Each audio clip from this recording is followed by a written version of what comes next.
Huh? Could it be Megan? A high-pitched voice reached my ears. No way, that couldn't be. Oh, I thought so. Megan, it's been a while, hasn't it? A man and a woman waving at us approached as we shopped. It was my sister, Vanessa, and Nathan, my former fiancé. Vanessa, what are you doing here? Oh, didn't I tell you? He got transferred here, and now we live in a luxury condo nearby. Compared to that, you seem quite poor. While saying this, Vanessa scrutinized my husband, George, from head to toe. Indeed, through Vanessa's eyes, George in his work clothes might appear that way. However, when you say a luxury condo, do you mean the one between this mall and the station, that one? Oh, that condo is actually mine. George said casually, as if it was the most natural thing. What? What did you just say? Well, if you talk about a condo in this city, that's the only one there is.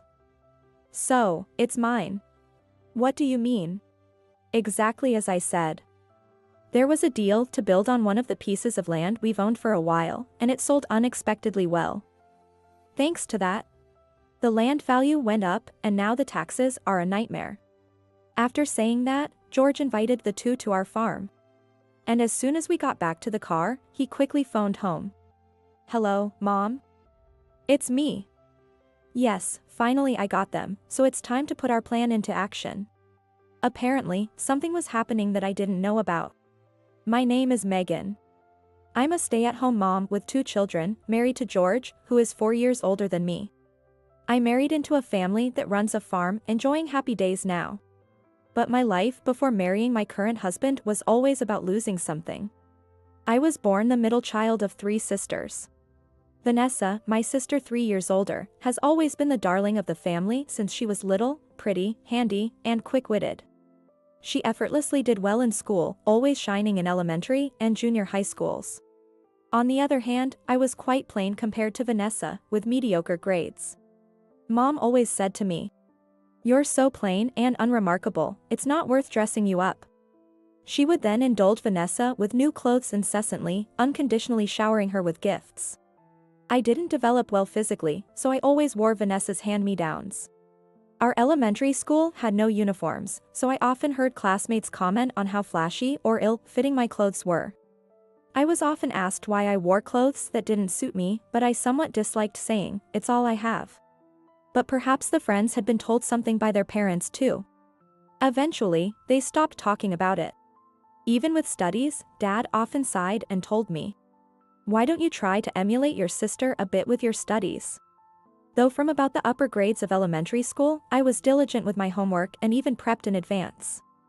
I knew I was slow, which is why I tried to do what I could properly. But that didn't mean I could immediately get good grades. I grew up constantly sighing, and then came the time for further education. "You'll only go to high school," Dad stated flatly. What? Why?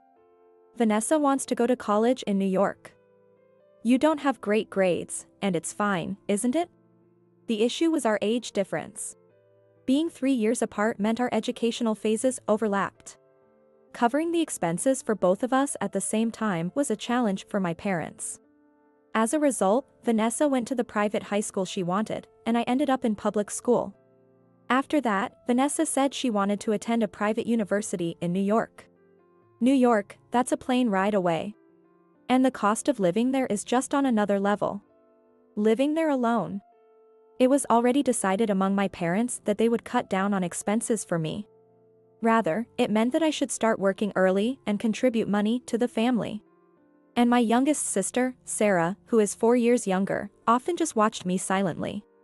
In a life filled with sighs, without any particular aspirations, I graduated high school and got a job at a local agricultural cooperative. I was basically an office worker. Moreover, it's a rural area, and the people here are completely disconnected from any sort of fashion sense. Some parts still carry an atmosphere from decades past, while others are strangely high-tech. Dealing with these people might be monotonous. But it suited me just fine. Well, a place Vanessa would probably hate to death. Then before I knew it, 7 years swiftly passed, and at the young age of 25, I was already considered an experienced colleague at this workplace where people tend to marry early. It was then that I unexpectedly met a man. I was invited by a younger colleague to a mixer, and I met Nathan, a salesperson from one of our clients. Surprisingly, we hit it off well and soon started dating. The relationship progressed unbelievably smoothly, and he proposed in less than a year, with plans to marry 6 months later. But as our wedding plans were being finalized, Vanessa, who was supposed to be working for a company in New York after graduating, quit her job and returned home. Oh, I can't stand that company anymore. Well, if you say so, it must be true. You must be tired. Just take it easy for now. Every day, my parents would give Vanessa pocket money and take her out, and generally, they seemed to be having a great time with her lounging around and doing nothing. Then one day, "What? You're getting married?" "Ah, yes. That's right. I need to check out this guy for myself," Vanessa said with a smirk. "I don't need you to do that." "What? You can't listen to your sister?" Saying that, she grabbed my hair and harshly pulled my cheek. Eventually, Vanessa attended the meeting at the wedding venue. We had many decisions to make, but Nathan seemed distracted that day. I had a bad feeling about it, and a few days later, Vanessa blurted out, "Nathan will be mine." But, the wedding, we've even booked the venue. When I retorted, my parents sided with Vanessa. "Well, it can just be Vanessa instead of you." "Right. It doesn't change much between the families, and we haven't sent the invitations yet." I couldn't comprehend what they were saying. They wanted to use the wedding, half of which I paid for, instead for Vanessa and Nathan. I confronted Nathan with an intensity and vigor that was unusual for me. "I'm sorry, but I have to take responsibility," he said. Apparently, he couldn't refuse Vanessa's advances. I was shocked to find out he was that kind of person, but I was more unforgivable toward Vanessa. But being unforgivable didn't mean I could do anything about it at that time. Especially since my parents were unequivocally favoring Vanessa. If that happens, there was nothing I could do. "If that's the case, you just have to leave here." At that time, Sarah, who had just graduated from a local university, said softly to me, "Megan, you don't have to stay here forever. Staying here, you'll just continue to lose everything." Her words changed something in me. "Right, there's no real reason I have to stay here. Don't worry about me. I'm managing better than you are." She said that, encouraging me. Immediately, I informed my boss as Taylor that my wedding was abruptly cancelled and discussed my resignation. Taylor got surprised and listened to the entire story of what had happened that day. Then, instead of resigning, he suggested a transfer.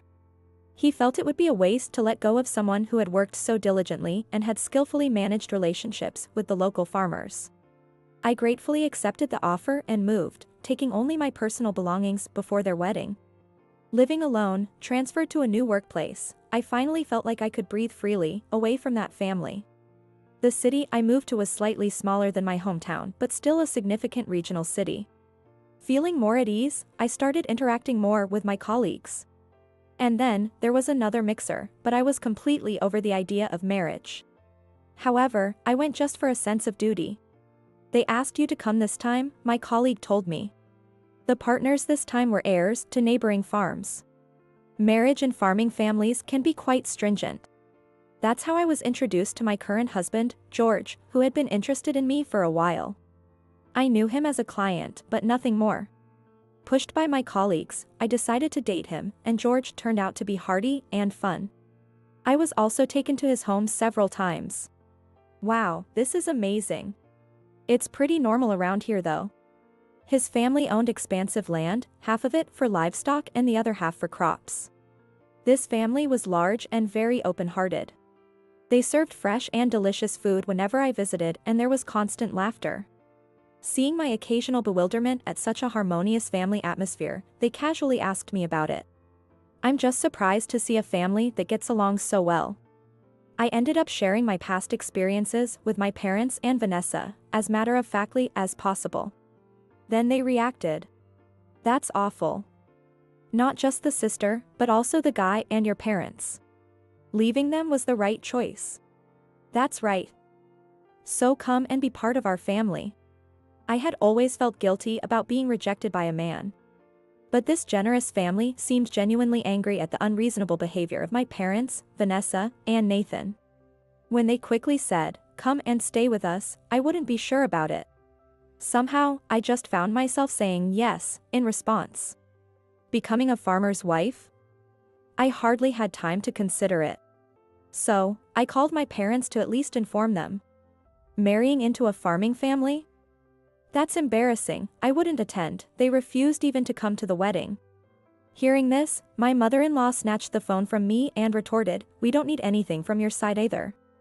Megan will be our daughter now," with refreshing determination. What about those people?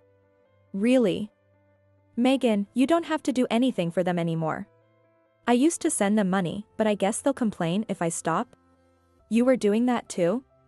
My in-laws, half in disbelief and half angry, seemed to make up their minds about something. Sarah kept in touch and told me, "Let me know when you set the date for the ceremony."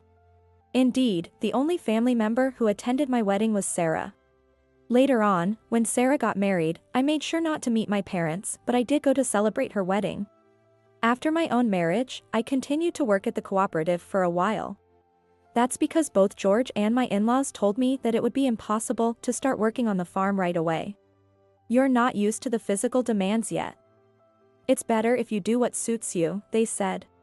It also turned out that my presence at the cooperative made the workflow smoother.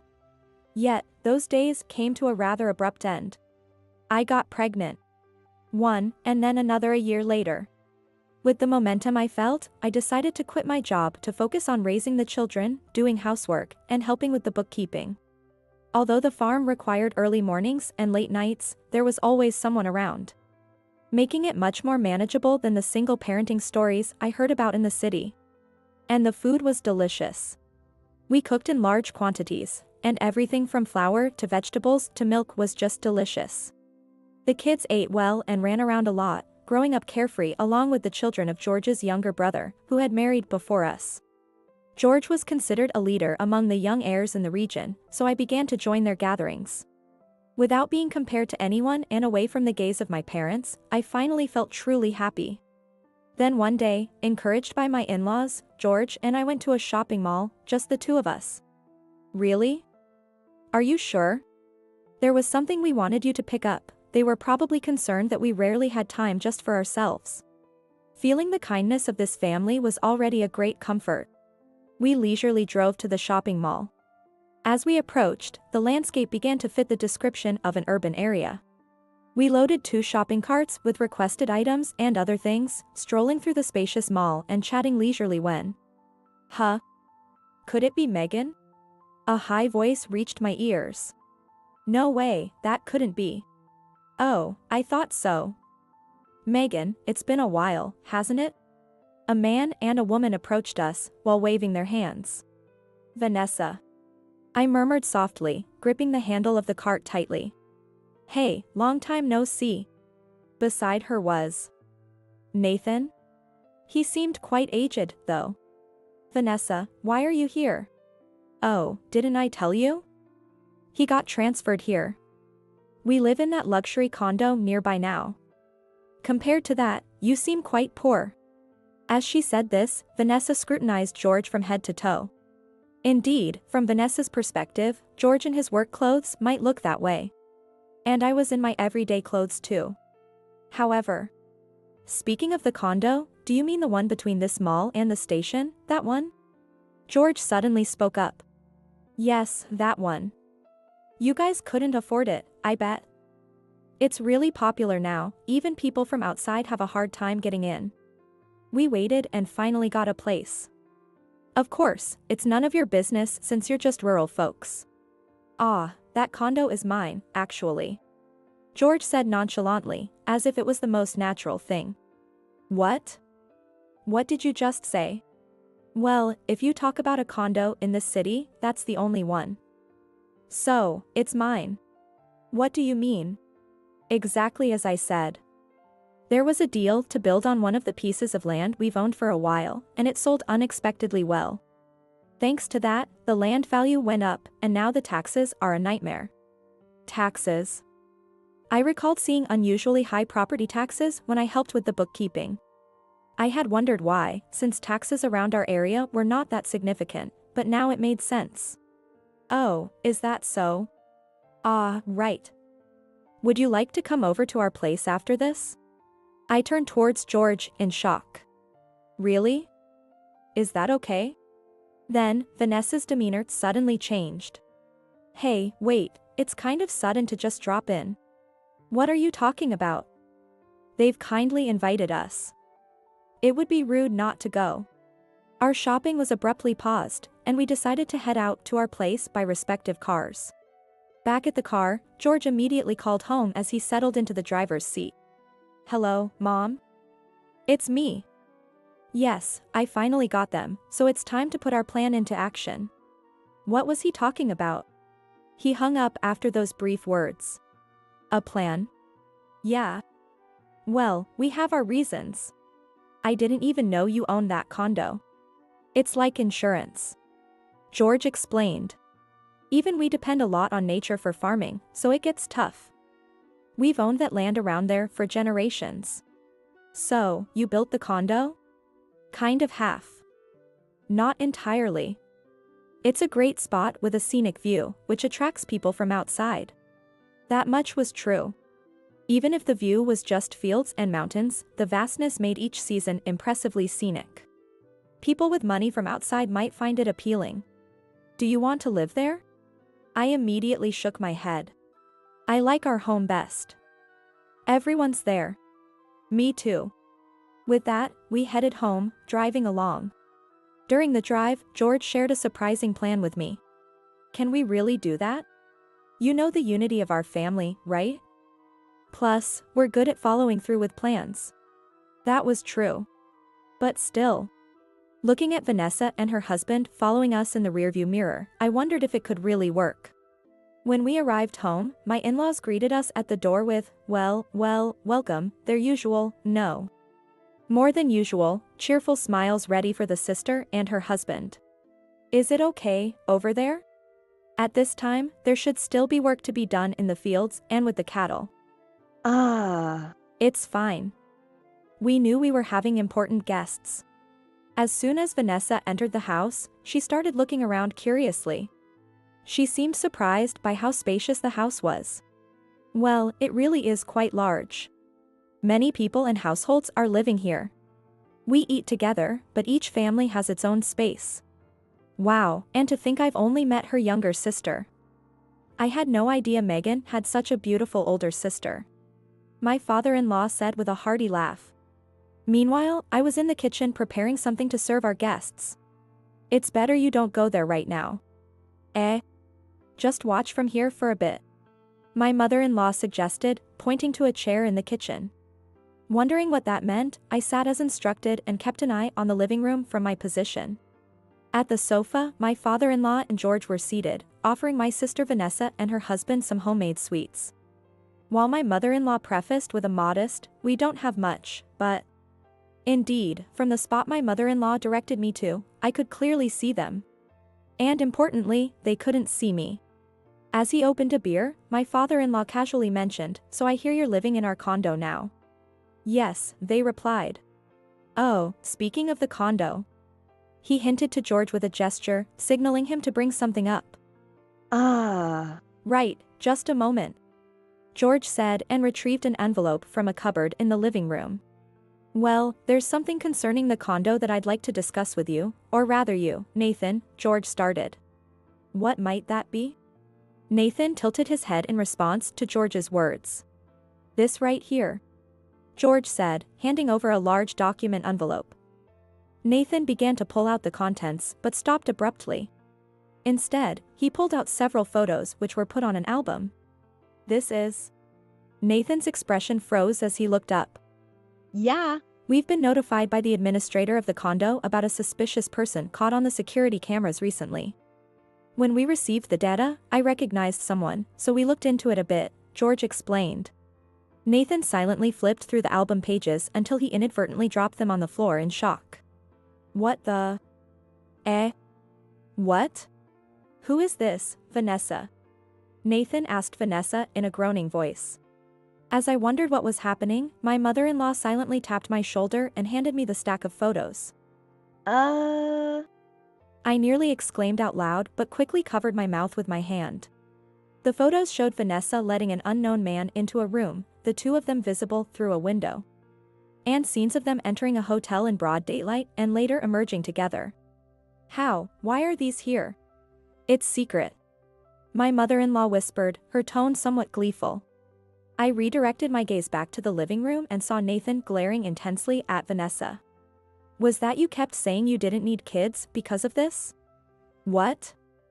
That's absurd. It's not me. Well, we've already confirmed with the administrator that the guy came to the condo just to see you. As Vanessa panicked, George pressed on. Then what about these other photos? Well, those.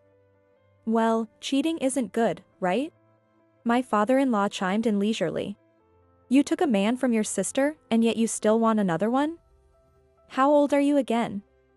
I think. Megan said you were 3 years older. Megan.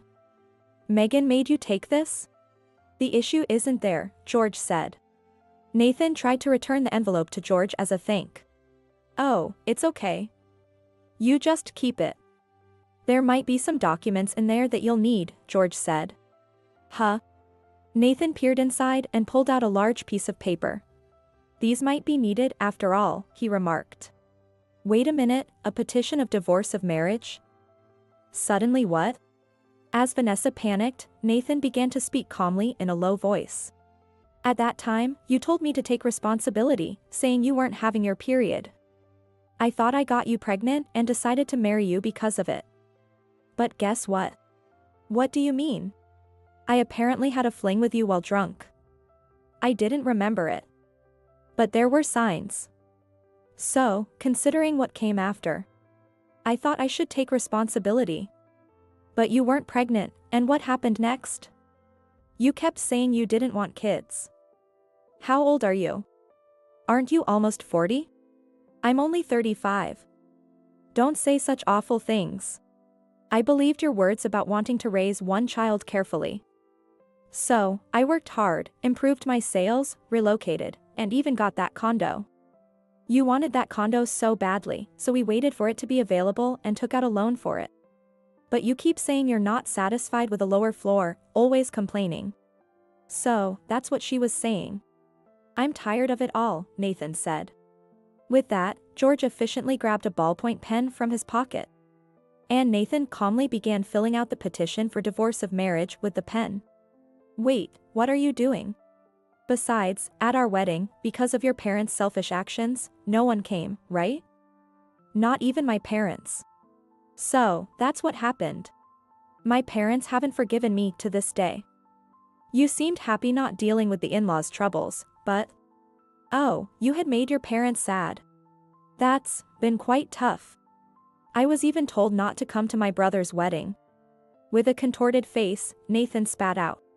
Perhaps he looked older due to the stress. I've grown tired of this situation. Haven't you had enough of me too, Vanessa? The way things are. That's not true. I can't live without you. Because you can't manage on your own. You haven't worked since we got married. But I don't care anymore. With that, Nathan thrust the filled petition for divorce of marriage in front of Vanessa. Look. No, I don't want to. If you don't want to, that's fine. I'm going home now. By the way, George, this envelope is from the detective agency, right? Yes. I made sure to thoroughly investigate for the safety measures of the condo I own. That's solid evidence. Thank you. Nathan said this and then expressed his gratitude. Please let me know later how much it cost. I'll pay you back in full. Also, Vanessa, I will be selling that condo, so you gotta move out soon. I don't have money to do that. Faced with the fact that she can't live in that condo anymore, Vanessa was thrown into disarray. If that's the case, you can just go back to your hometown, where you can easily make money from men, right? I'm busy from now on. So I'm heading home. You're leaving. What about me? Ask your sister for help. With that, Nathan picked up the envelope and stood up to leave. He glanced at me and said bye and left. Wait a minute. Vanessa hurriedly stood up and tried to follow Nathan, who was heading outside. But there was a difference in their leg length. There was no way Vanessa could catch up with Nathan as he seriously picked up his pace. We also quietly followed the two of them. Wait. Don't leave me behind. Perhaps due to the usual lack of exercise, or maybe because of her shoes, Vanessa stumbled and fell. Ouch. Somehow, she managed to get up and tried to chase after him. What? Where's my car? Now it was Nathan's turn to raise his voice. Then, oh, if you're looking for that car, I moved it because it was in the way. A casual voice came from afar, along with the sound of machinery. It was my brother-in-law on a tractor. What? Where is it now? Over there. He pointed in the direction a few hundred meters away where their car was parked. Nathan headed in that direction, striding irritably. Vanessa chased after him, panting heavily. But just then. Woof, woof. Ah. Our dogs ran towards Vanessa. What, these dogs? Sorry, they're just very friendly to new visitors. George spoke up, coming out casually. If you run away awkwardly, they'll just chase you more. But it seemed Vanessa wasn't listening to George. No, stop it, please. Vanessa didn't necessarily dislike dogs. But she might not have been immune to dogs running outdoors. She disliked getting dirty. And now, with our dogs, who are always running around the farm and are full of energy. Hey, Nathan. Help me. Nathan briefly turned at her cry but soon faced forward again and continued walking towards his car. Woof, woof. The dogs were getting closer to Vanessa, looking quite excited. Well, that figures. To someone who's not fond of dogs, these happily panting creatures must seem like monsters. And as I watched this from a distance. Stop it. No. Vanessa cried out as she tripped and fell again while trying to change direction and move forward. Yikes.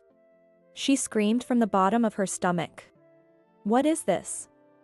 It smells. She had landed in a fluffy pile of cow manure compost that was heaped up.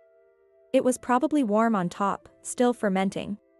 Are you hurt? Came the carefree voice of my brother-in-law again. Two dogs had climbed on the fallen Vanessa and were licking her face. But Vanessa, in a daze, seemed to have lost the energy even to protest. Well, that makes sense. She was dressed to go out, after all, and ended up plunging headfirst into the pile. I don't know how much her outfit cost, but from her head to her face, from her chest to her belly to her limbs. She was buried in compost all at once, making it hard to find a spot that wasn't covered. The dogs, undeterred, continued to play and bark around her, rubbing against Vanessa enthusiastically. Damn, guess I have no choice. Seeing Vanessa in a daze, Nathan, albeit reluctantly, drove his car closer to help. Come on, let's go. Don't cause any more trouble for these folks. Even Nathan couldn't just stand by and watch her miserable state. He grabbed a relatively clean part of Vanessa's clothing and dragged her into the back seat of his car. Well, I guess he wouldn't want her sitting next to him, right? That's going to be a hassle later on. Watching from afar and half sympathizing, we saw off Nathan as he drove away from the scene. Later that evening, the condo administrator called. Man, that smell was terrible. Indeed, that was quite unfortunate. Make sure you bill them for the house cleaning. Of course. Even though this area is known for livestock farming, the people who live in this downtown condo are mostly not used to it. And it caused quite a stir among the residents today. It wasn't just the entrance and the hallways. Even the parking lot was terribly affected by the smell. Listening in speaker mode, smirking expression had me feeling a mix of exasperation and relief. Honestly, living here all the time, I had forgotten. But surely the sight of someone covered in compost in the middle of the city would be quite terrible. Especially for someone like Vanessa who prides herself on her appearance. The complaints from the upper floors were especially bad. We'll try to address this as quickly as possible. Right. Oh, and that couple is probably going to divorce, so handling this quickly might also help push that along. Right. If they decide to leave, it would really be a relief for us. After hanging up the phone, the family around me gave a thumbs up as if to say, good job. It seems this was quite a long setup. Apparently, the fact that they moved into this condo was influenced by my family. In this region, companies are somehow related to agriculture. And there's frequent communication among farmers. Now that my family knew about my circumstances, they seem to have been checking up on my sister and parents who had treated me cruelly. And they had circulated information to them about the condo, saying, it's on the second floor, but it's cheap because it's used. It was obvious that Vanessa would jump at the word luxury condo. Well, even so, we didn't know when we'd meet them. George explained this to me. So, when we saw them, the plan was carried on. Just like that. The family showed me their happy smiles. Meanwhile, the dogs who had come up to the house barked once. Oh, these guys.